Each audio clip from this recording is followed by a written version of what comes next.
नाम जप नाम जप का आश्रय है तो नाम जप का त्याग कभी मत करना।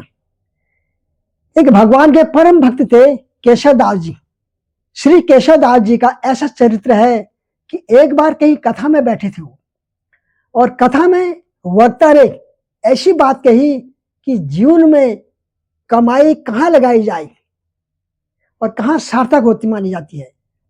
आपने जो भी कमाया, अगर परिवार में लगाया, घर में लगाया, पत्नी बच्चे में लगाया, परिवार में तो थोड़ा थोड़ा सब जगह लगाना ही पड़ता है ना, तो सब जगह लगाए, लेकिन फिर भी उसकी सार्थकता कब है? हमारे द्वारा कमाया गया धन वो ऐसी कौन सी जगह है जहां पैसे को लगाए और उसको सार्थक माना जाता है, ठाकुर जी की प्रसन्नता मानी जाए। वक्ता बोली कि अगर वो संतों की सेवा में लगा दिया जाए, उस धन को जितना आपने संतों की सेवा में लगाया उससे ठाकुर जी बड़े प्रसन्न होते हैं, वो सार्थक माना जाता है, पुण्य माना जाता है, और आपकी कमाई करना भी सार्थक माना जाता है। अगर संत सेवा बन रही है तो बहुत ध्यान से सुनना, अगर कोई कर रहा तो केशव दास जी ने यह बात सुनी कि भैया संत सेवा करनी चाहिए, उसमें जो धन लगता है वही सार्थक माना जाता है। अपनी पत्नी से कह दिया, देवी देखो, हम जो भी धन कमाते हैं उसका जो भी अंश ठाकुर जी की कृपा करेंगे, हम संत सेवा में उसको प्रस्तुत करेंगे, तुम राजी हो? पत्नी बोली, हाँ हम राजी हैं। भगवान की बहुत बड़ी कृपा मानी जाएगी कि अगर आपका कोई संबंधी, कोई सगा ऐसा है जो भगवत सेवा करने में आपकी मदद करता है, सहायता करता है, उस मित्र को कभी भी छोड़िएगा मत, छोड़ना मत। जो कथा में लेकर आता हो उस मित्र का कभी त्याग मत करना। जो वृंदावन लेकर जाता हो वो बहन सबसे अच्छी है, जो ठाकुर जी की सेवा करवाती है वो भैया सबसे अच्छे हैं, जो प्रवचन सुनवाते हो वो माता पिता सबसे अच्छे हैं, जो ठाकुर जी की सेवा की आज्ञा देते हैं वो पति सबसे अच्छा है, जो गुरु सेवा में संग लग जाता हो साथ साथ। अगर इन भावों से कोई भी संबंधी आपका है, चाहे वह बुआ जी हो, फूफा जी हो, चाचा जी हो, मामी मामा हो, ताऊ जी हो, पति है, मित्र है, उस संबंध का त्याग कभी मत करना। चाहे वह जीवन में आगे चलकर भले ही पथभ्रष्ट हो जाए, उसका त्याग मत करना।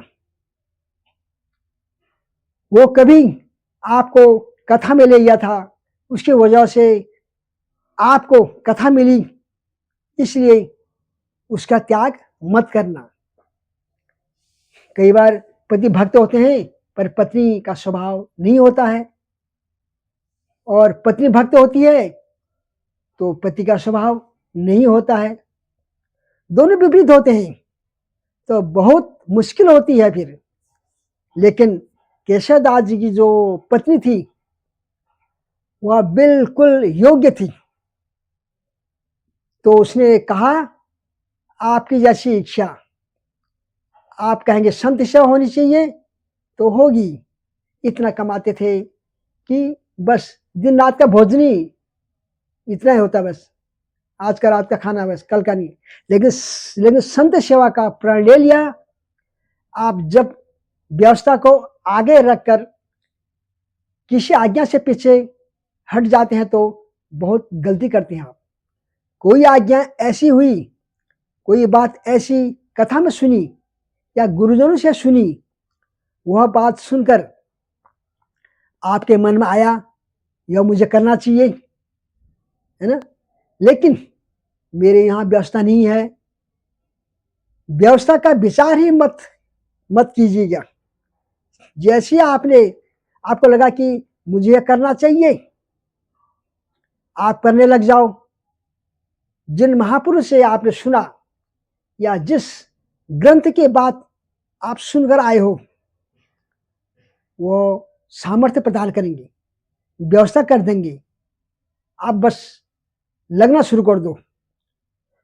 उसमें छोटा सा बच्चा स्कूल जाता है और किताब लेके अक्षरों को देख करके रोने लग जाता है, क्योंकि क्या कीड़े मकोड़े से हैं, मुझे तो पढ़ने में नहीं आ रहा है, मैं कैसे अपने पिता की तरह बनूंगा, मैं कैसे अपने चाचा की तरह बनूंगा। बच्चा ऐसे सोचता ना, मुझे पढ़ने में नहीं आ रहा है। अरे भाई प्रयास तो करो, तू प्रयास करेगा तो धीरे धीरे समझ में आने लगेगा। हम लोग हिंदू हैं, अगर अभी हिंदी अक्षर के 1 2 3 4 5 6 प्रकट कर दिए जाएं तो हमसे पढ़े नहीं जाएंगे, वो अक्षर भी हमें समझ में आने वाला नहीं है। प्रयास करेंगे सब समझ में आना शुरू हो जाएगा। इसलिए कभी कोई आज्ञा ऐसी आप सुनते हैं और उसके प्रति आपका भाव बनता है कि यह मुझे करना चाहिए। मान लीजिए किसी महापुरुष की वाणी है ना, आपने सुनी कि संत सेवा करनी चाहिए, सप्ताह में एक दिन निश्चित कर लें, चाहे ढूंढ के करें, संत सेवा करेंगे। आपके मन में आया कि मेरा मन तो हो रहा है कि मैं संतु सेवा करूं, पर कैसे करूं, व्यवस्था नहीं है, चाहे कुछ धन की कमी है या परिवार साथ नहीं दे रहा है ना। तो व्यवस्था का चिंतन, तो इस व्यवस्था का चिंतन करके रुके मत, मुझे संत सेवा करनी ठीक से चाहिए, अगले सोमवार से मैं संत सेवा करूंगा। आप तनिक से प्रारंभ तो करिए, आप प्रारंभ करोगे पूरा ठाकुर जी कराएंगे। ये केशवदास जी के चरित्र से सीखने को मिलेगा। केशवदास जी की व्यवस्था इतनी उचित नहीं थी कि वह संत सेवा कर सके, लेकिन कथा में सुन लिया था ना, मन बना लिया कि संत सेवा करनी चाहिए मुझे, और पत्नी का साथ लेकर भी जो भी धन कमाते थे उससे बढ़िया सा प्रसादी बनाते थे, संतों को निमंत्रण देते थे, घर पर संत आते थे, प्रसाद पाते थे। भगवान की दया से इतना ही प्रसाद बनता कि संत जन पा लेने के बाद उनके लिए कुछ नहीं बचता था। फिर क्या करते थे, संतों की जो प्रसादी जो बचा खुचा उनको इकट्ठा करते थे और उसी को पाते थे। कभी कभी वो भी नहीं मिलता था। अब संतों से थोड़ी कहेंगे कि थोड़ा छोड़ के जाओ, है ना, बेचारे बड़े प्रेम से पाते हैं संत लोग। कई बार मिलता नहीं था उनको, लेकिन प्रण लिया था, संत सेवा बनने लगी। संत सेवा करते करते ठाकुर जी बहुत दिन तक अनुकूलता में रहने दिए, है ना। इस बात को अगर बहुत प्रसन्नता में जीवन में निकल रहा है, अगर कर रहे हैं तो फूलिएगा मत नहीं, दुख निश्चित आएगा। बहुत धन के साथ अभिमान हो गया, मैं कुछ भी खरीद सकता हूं, मैं कुछ भी कर सकता हूं, मैं कुछ भी बना सकता हूं, मैं कहीं भी जा सकता हूं। एक दिन आएगा आप कहीं जाने लायक नहीं रहोगे। अगर यह विपरीत स्थिति में भी अगर बहुत कष्ट में जीवन जा रहा है तो परेशान मत होइए, एक दिन सुख आएगा। आज इतनी धन की व्यवस्था नहीं है कि आप एक ही वस्त्र को 5 बार आप पहनने है ही नहीं, पहनने को वस्त्र नहीं है, तो चिंता मत कीजिए, उसकी भी चिंता नहीं होनी चाहिए। एक दिन ठाकुर जी की कृपा होगी। एक ही स्थिति किसी समय नहीं रहती, इंसान के परिवर्तन होता रहता है, चाहे वो वैष्णव हो चाहे वो संसारी लोग हो। तो केशवदास जी सेवा करते थे। अब धीरे धीरे क्या हुआ, उनका धन जो था खत्म होने लग गया। अब संत सेवा के लिए धन नहीं बचा, अब करनी तो है, प्रण ले रखा है। उन्होंने कर्जा लेने का मन बनाया कि मैं कर्जा लेके संत सेवा करूंगा। तो संत सेवा करेंगे, किसी ने भी उनको धन से मना किया। संत सेवा के लिए मांग रहे थे वो धन। लेकिन एक चतुर व्यापारी था, जब यह गए उसके पास तो बोले, आप जो कहोगे हम करेंगे, आप हमें धन दे दो, वापस हम देंगे आपको, हमें थोड़ा सा धन दे दो, संत सेवा करनी है। तो व्यापारी ने कहा, ठीक है, हम दे देंगे, तुमको धन देंगे, लेकिन बदले में हमको ब्याज सहित धन चाहिए। एक सेवा कर दो। यह तो नाचने लगे, बोले, आप जो कहोगे सो करूंगा, बस संत सेवा के लिए धन चाहिए। क्या करना है पूछा, क्या करना है नहीं पूछा उन्हें, आप जो कहोगे मैं करने को तैयार हूं, तो संत सेवा के लिए धन चाहिए बस। संत सेवा करने के बाद, संत सेवा होगी, घर में ले आए पैसे, पत्नी से कह दिया, देखो अब अगले 1 हफ्ते के लिए हमारे पास में खूब संपत्ति धन आ गया है, अब तुम चिंता मत करना, संतों की सेवा में किसी को कर्जा चुकाने जा रहा हूं मैं। कर्जा कैसे चुकाऊंगा, मुझे कैसे चुकाओगे, धन तो है ही नहीं। बोले तो सेवा करूंगा, उसी से चुकाऊंगा। एक भला आदमी ने मुझे धन दिया, उसने कहा पैसे लौटाना नहीं है, आप उसके लिए सेवा करो मेरी। तो केशव दास जी लौट के गए उसके पास, अब संत सेवा होगी। बोले, भैया बताइए क्या सेवा करनी है, आप कहे तो बर्तन मांज दूं, झाड़ू लगा दूं, पोछा कर दूं, पुताई कर दूं, क्या करना है आप बताओ। बोलो, हमारी एक जमीन है, वो व्यापारी बोला, वहां पर कुआं खोदना है। अब कुआं खोदने का मतलब समझते हैं आप, कितनी गहराई में जाना पड़ता है, पानी वहां से निकलेगा, फिर जब तक जल ना आ जाए तब तक खोदते रहो, उसको खोदते रहो, और जब वो जल निकलना प्रारंभ हो जाए, उसके बाद भी कितने फीट अंदर जाके बोरिंग क्या क्या होता है, खोदना पड़ता है, करना पड़ता है, चिनाई करनी पड़ती है, वो कुआं बनाना है पूरा अच्छी तरह से, उसकी आकृति देनी पड़ेगी, फिर बहुत दिन तक जल खींचना पड़ेगा, सारा मलबा बाहर निकालना पड़ेगा। जल निकल करके जब बिल्कुल स्वच्छ साफ जल आएगा, तब कुएं का निर्माण होगा। इतना तो धन भी नहीं मिला, जितना पैसा दिया था उतना से ज्यादा काम था वो, लेकिन प्रश्न हो गई, जो आज्ञा, मना नहीं किया। कहाँ जाना है बताइए, एक बार भी नहीं कहा कि आपकी सेवा कैसे करा सकते हैं। पहुंच गए फावड़ा लेकर, और कर दिया, उन्होंने शुरू कर दिया, फावड़ा चलाना शुरू कर दिया।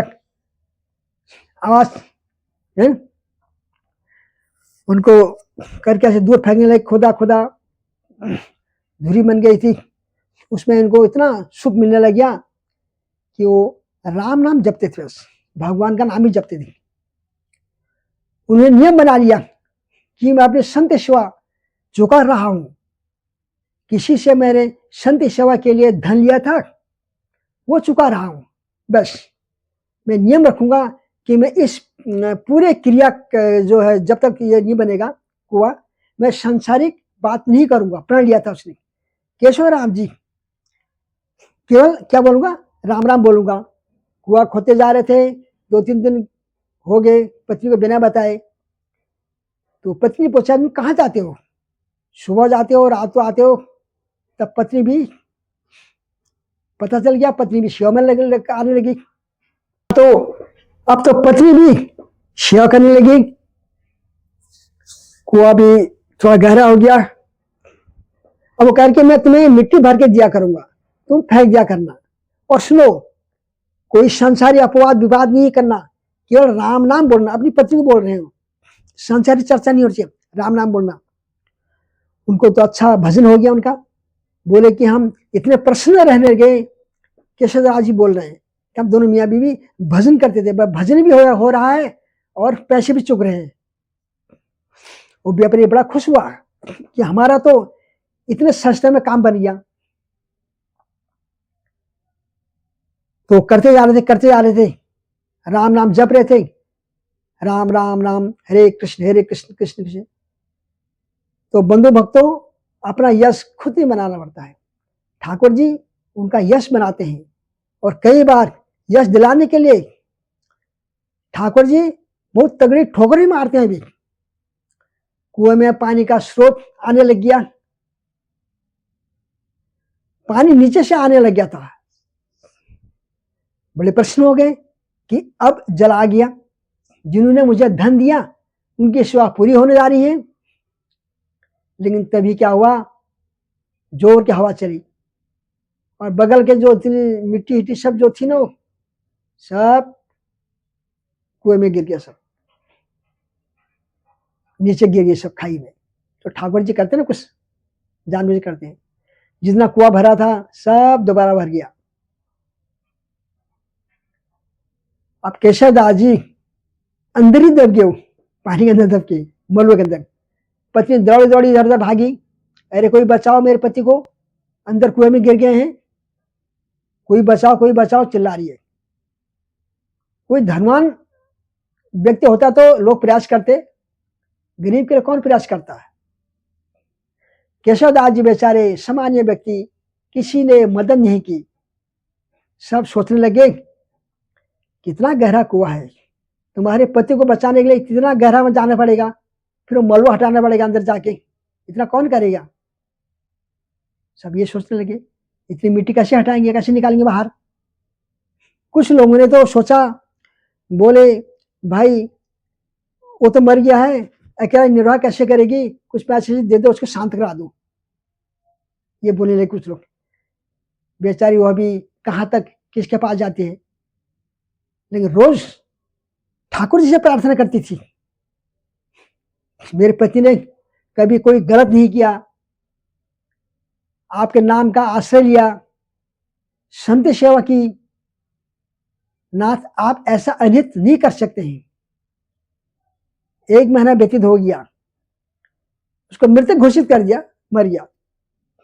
केशव दास जी 1 महीने बाद जहां वो कुआं खोदा जा रहा था, अब तो वहां पर कुआं खोदने पर रोक लगी, कोई नहीं खोदेगा। लोगों ने कहा कि इसमें तो आदमी मर गया है, कुआं मत खोदना। लेकिन लोग जब वहां से गुजरते थे ना, निकलते थे, तो ध्वनि आती थी, राम नाम हरे कृष्ण कृष्ण कृष्ण हरे हरे, हरे राम। इस प्रकार ध्वनि निकलती थी राम नाम की, कृष्ण कृष्ण की। साथ में अकेले नहीं, साथ में मंजीरा करताल सब बज रहे, सुरई मृदंग हारमोनियम सब बज रहे थे वहां, वाद्यंत्र, मानो कोई उत्सव हो रहा हो। तो जो लोग आसपास आते जाते थे, उनको लगता कि शायद आसपास गांव में कहीं पर कीर्तन मंडली हो रही होगी। लेकिन जब 10-15 दिन तक अखंड नाम सुनाई दे रहा था, और कहीं पता किया आसपास कहीं कोई कीर्तन नहीं हो रहे गांव में जाकर, सब लोगों ने देखा कोई उत्सव नहीं है, तब बोले शायद यही कुछ है, यही कुएं में है।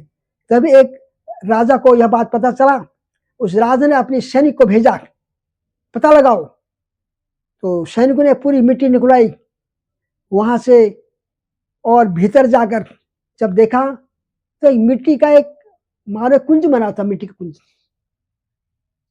उस कुंज के भीतर सुंदर पात्र में सुंदर प्रसादी रखी थी, और प्रसादी के साथ ही भीतर दिया जल रहा है।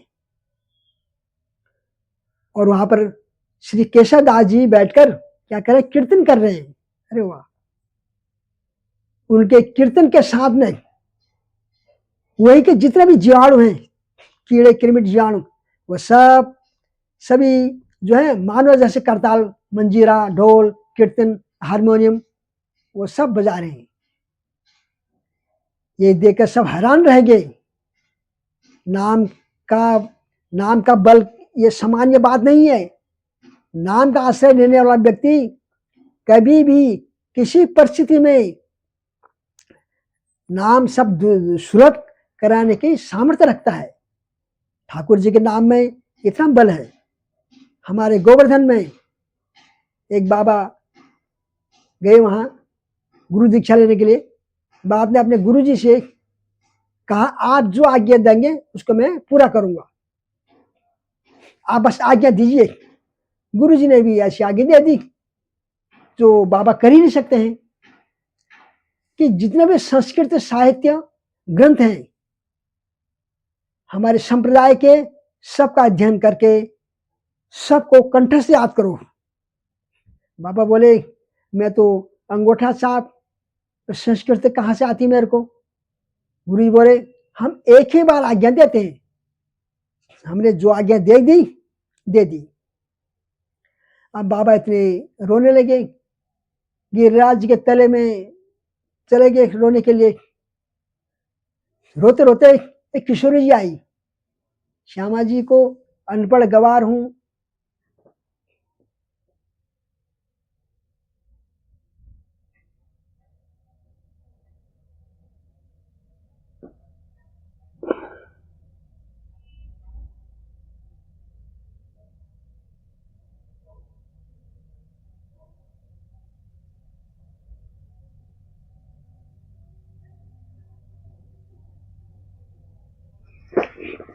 गिरिराज के तले में रोने लगे। किशोरी जी है, श्यामा जी है, किशोरी जी, मैं तो अनपढ़ गवार हूं और गुरु जी ने आज्ञा की कि मैं सारे संस्कृत साहित्य हमारे संप्रदाय के सबको कंठस्थ करूं, कैसे करूंगा। रो रहा है, मुझे तो पढ़ना नहीं आता है, मुझे तो केवल आपका नाम आता है बस, मैं तो केवल राधा राधा करना जानता हूं, राम राम करना जाता हूं, कृष्ण कृष्ण करना चाहता हूं, और कुछ नहीं आता मुझे। इस चिंता में रोने लगे हो। राधा राधा पुकारते पुकारते रोते थे वो, मुझ पर कुछ भी नहीं, मुझे कुछ भी नहीं आता है, मैं अपनी गुरु आज्ञा कैसे पूरी करूं। 4-5 दिन तक वो रुदन करता रहा, रोते रहा। 5वें दिन मानसी गंगा में डूबने का प्रण लिया उसने, प्राण त्यागने का तैयार हो गया। बोले, अब मैं प्राण त्याग दूंगा, अब मैं जीवित रहने का मेरा कोई अधिकार नहीं है। क्यों नहीं है? मैं गुरु इच्छा पूरा नहीं कर पा रहा हूं, मेरी उम्र 50 हो चुकी है, वैसे 65 का हूं। अब मैं कहाँ इस उम्र में पढ़ना सीखूंगा, कैसे याद करूं। मानसी गंगा में जैसे ही अपने प्राण त्यागने के लिए कूद ही रहे थे, तभी किशोरी जी प्रकट होगी। बोली, क्यों अपने प्राण त्याग रहे हो? बोले कि हे स्वामिनी, मेरे गुरु ने आज्ञा की, मेरा सौभाग्य है कि मैं आपके मुझे दर्शन हो गए हैं, पर मेरे गुरु ने मुझे आज्ञा दी है कि सारे संस्कृत साहित्य याद करके कंठस्थ सुनाना है, कैसे करूं, मैं तो पढ़ा लिखा भी नहीं हूं। किशोरी जी ने कहा, अपनी जीभ बाहर निकालो। और बाबा ने अपनी जीभ बाहर निकाली। श्यामा जी ने वह जीभ पकड़ ऐसे एक शीख से उस पर कृष्ण लिख दिया। कृष्ण कृष्ण लिखकर कहा, अब जाओ, तुमने जीवन भर नाम गाया है मेरा, और उससे श्री कृष्ण जी प्रसन्न, श्री जी प्रसन्न होती है। श्री जी किशोरी जी का नाम गाने से किशोरी जी प्रसन्न नहीं होती है, ठाकुर जी प्रसन्न होते हैं। और ठाकुर जी के नाम गाने से किशोरी जी प्रसन्न होती है ना, वही कृष्ण वही राधा। बोले, आपने जीवन भर मेरा नाम गाया और कुछ आपको नहीं आता है, इसलिए ठाकुर जी बड़े प्रसन्न हैं। और उन्होंने प्रसन्न होकर यह कहा कि मेरी जितनी भी सिद्धियां हैं उनमें से एक है विद्या सिद्धि, वो विद्या सिद्धि आप उसको दे आओ। श्री जी, अब जाओ, अब तुम्हें पढ़ने की आवश्यकता नहीं है। हरे कैसे नहीं कथा, सरप्राइज लाइक करना।